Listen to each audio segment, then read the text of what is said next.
ये कौन सी तुम्हारी मोहब्बत है?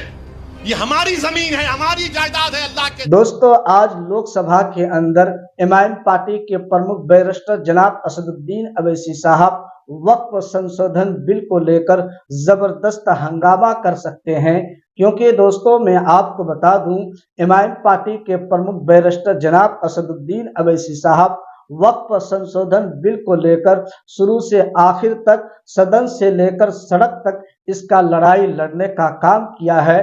दोस्तों, इसको लेकर एमआईएम पार्टी के प्रमुख बैरिस्टर जनाब असदुद्दीन अवैसी साहब का एक वीडियो इस वक्त सोशल मीडिया पर खूब वायरल हो रहा है। दोस्तों, आइए सुनते हैं एमआईएम पार्टी के प्रमुख बैरिस्टर जनाब असदुद्दीन अवैसी साहब का पूरा बयान वक्फ संशोधन बिल को लेकर क्या कुछ कह रहे हैं। ये कौन सी तुम्हारी मोहब्बत है? ये हमारी जमीन है, हमारी जायदाद है अल्लाह के नाम पर, इसका मालिक अल्लाह है। तुम हमसे छीनना चाह रहे हो।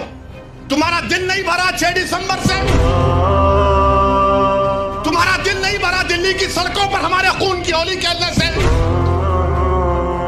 तुम्हारा दिल नहीं भरा हमारे बच्चों का एनकाउंटर करने से? तुम्हारा दिल नहीं भरा बुलडोजरों से हमारे घरों को तोड़ने से? के सरों से जाप खींचने से? तुम्हारा दिल नहीं भरा हमको इस मुल्क की शरीयत खत्म करने का कानून बनाया, अब तुम हमको हमारे वजूद को मिटाना चाहते हो। खुदा की कसम, अपने वजूद को मिटने नहीं देंगे इंशाअल्लाह ताला। मेरे अजीज दोस्तों और बुजुर्गों, मेरी आपसे दबन गुजारिश है कि महाराष्ट्र के असेंबली इंतखाबात आने वाले हैं। मैं आपसे अपील कर रहा हूं, जो लोग वक्फ की जायदादों को बर्बाद करने आ रहे हैं, आप और हम मिलकर उनको इंशाअल्लाह बर्बाद कर देंगे सियासी तौर पर। मेरी आपसे अपील है कि मैं यकीनन कह रहा हूं कि इस महाराष्ट्र की विधानसभा में आपको इम्तियाज जलील को और मंजलिस के नुमाइंदों को भिजाना जरूरी है। तुम्हारी आवाज हो, अगर तुम्हारी आवाज नहीं होगी तो कौन आवाज उठाएगा? तुम नहीं देखते पार्लियामेंट में क्या हो रहा है? तुम नहीं देख रहे पार्लियामेंट में कौन पुकार रहा है दीवानों की तरह? क्या तुमको नजर नहीं आ रहा कि किसके कलेजे में, सीने में, किसकी आंख में आंसू है जो तड़प तड़प कर देख रहा है कि मेरे बर्बादी का कानून मेरे आंखों के सामने बनाया जा रहा है? कौन होगा तुम्हारी आवाज को? छोड़ो इन चीजों को। कभी अपनों को भी तो अपनाओ, कभी अपनों को तो समझो। जो तुम्हारे लिए दिनों रात मेहनत कर रहे हैं उनकी आवाज बनाकर भिजाओ। यकीनन हराना है इंशाअल्लाह ताला, इन लोगों को हराएंगे इंशाअल्लाह ताला। मगर हराने का मतलब यही नहीं है कि तुम अपनी आवाज का गला घोट दो। तुम अपनी आवाज का गला घोट कर कैसे दूसरों के सर पर ताज रख सकते हो, मुझे बताओ। यह तो नहीं हो सकता मेरे भाई। तो मेरी आपसे गुजारिश है कि इस बात पर भी आप गौर करिए। हम लड़ रहे हैं और लड़ते रहेंगे इंशाअल्लाह ताला। और अगर मोदी ये कानून बनाते हैं तो जैसा कि पर्सनल लॉ बोर्ड ने फैसला लिया कि अगर एहतजाज होगा मोदी जी तो आप हमारे वजूद को मिटाना चाह रहे हैं, बेहतर यह है कि मैं रोड पर आकर अपने आप को खत्म कर लूं, मगर अपने घर में बैठकर अपनी जायदादों को छीनना नहीं देख सकता जो अल्लाह उसका मालिक है। मैं घर में बैठकर नहीं दे सकता कि जिसका मालिक अल्लाह है उसको जायदाद को छीन लिया जाए। यह हुकूमत की जिम्मेदारी होगी।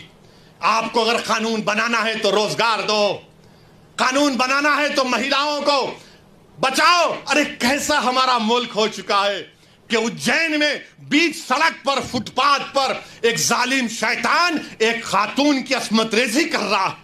ये कैसा हमारा देश हो गया है? ये गांधी का मुल्क, ये आजाद का मुल्क, अंबेडकर का मुल्क, कि वो उसका वीडियो निकाल रहा है अस्मत रेजी का। ये कैसा हमारा वतन हो गया है जब हमने अंग्रेजों से कंधे से कंधा मिलाकर जलियांवाला बाग में अपनी जानों को दे दिया। हमने काला पानी की सजाएं हमारे हिंदू भाइयों के साथ काटी। आज एक अशरफ मुनियार को ट्रेन के डब्बे में पीटा जाता है तो कोई उफ नहीं बोलने तैयार। बचाना तो छोड़ो, कोई उफ बोलने के लिए तैयार नहीं है। याद रखो, जब आप अपनी लड़ाई नहीं लड़ेंगे कोई तुम्हारी लड़ाई नहीं लड़ेगा। तुम्हारी लड़ाई तुमको लड़ना पड़ेगा। तुम 70 साल से सोच सोच कर धोखा खा चुके हो कि कोई और हमारी लड़ाई लड़ेगा। नहीं मेरे भाई, तारीख में अगर नाम लिखा जाना है तो यह वक्त है अपनी लड़ाई लड़ने का।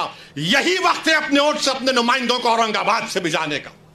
तो मेरी आप तमाम से गुजारिश है कि आप पर्सनल लॉ बोर्ड ने जो आपके सामने बात कही है, आप ज्वाइंट वर्किंग कमेटी को अपने एतराज़ात, अपना प्रोटेस्ट ईमेल और पोस्ट के जरिए भिजाइए। 15 सितंबर आखिरी तारीख है और अल्लाह से कसरत से दुआ करिए कि परवरदिगार तो हमको जिंदा रख कर ये नज़ारे मत दिखा कि हमारी ज़मीनें जिसका तू मालिक हमसे छीन ली जाए। अल्लाह से हम गिड़गिड़ा कर सरबसूद होए, से गिड़गिड़ा कर भीख मांगे, इत्तेहाद पैदा करिए। ये कानून ना देवबंदियों के मफाद में है, ना बरेलवियों के मफाद में है, ना अहले हदीस के मफाद में है, ना बोरी समाज के मफाद में है, ना अथना शरी शिया के मफाद में है, ना आगा खानी शियाओं के हक में है, किसी के हक में नहीं है। ये सिर्फ और सिर्फ मोदी जायदादों को छीनने के लिए कानून बना रहे हैं।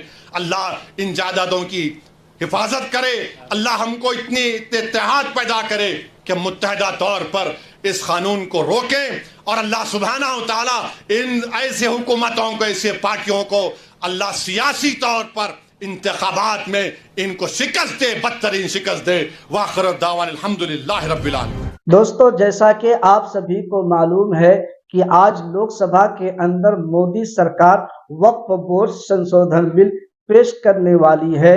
वक्फ बोर्ड संशोधन बिल को लेकर एमआईएम पार्टी के प्रमुख बैरिस्टर जनाब असदुद्दीन अवैसी साहब के साथ साथ जितने भी इंडिया गठबंधन के लोग हैं, आज लोकसभा के अंदर जबरदस्त हंगामा कर सकते हैं। वहीं दोस्तों, मैं आपको बता दूं, आंध्र प्रदेश के मुख्यमंत्री चंद्रबाबू नायडू और बिहार के मुख्यमंत्री नीतीश कुमार के साथ साथ चिराग पासवान मुसलमानों के साथ धोखा करने वाले हैं। बताया जा रहा है कि वक्फ बोर्ड संशोधन बिल के सपोर्ट में चिराग पासवान, नीतीश कुमार और चंद्रबाबू नायडू इनके हक में वोट कर सकते हैं। दोस्तों, आप लोग इस खबर के मुतालिक अपना राय क्या रखना चाहते हैं, हमें कमेंट के जरिए से जरूर बतलाइए।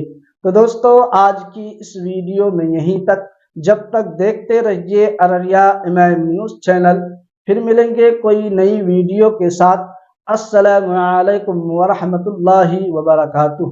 दोस्तों, आज लोकसभा के अंदर एमआईएम पार्टी के प्रमुख बैरिस्टर जनाब असदुद्दीन अवैसी साहब वक्फ संशोधन बिल को लेकर जबरदस्त हंगामा कर सकते हैं, क्योंकि दोस्तों मैं आपको बता दूं, एमआईएम पार्टी के प्रमुख बैरिस्टर जनाब असदुद्दीन अवैसी साहब वक्फ संशोधन बिल को लेकर शुरू से आखिर तक सदन से लेकर सड़क तक इसका लड़ाई लड़ने का काम किया है। दोस्तों, इसको लेकर एमआईएम पार्टी के प्रमुख बैरिस्टर जनाब असदुद्दीन अवैसी साहब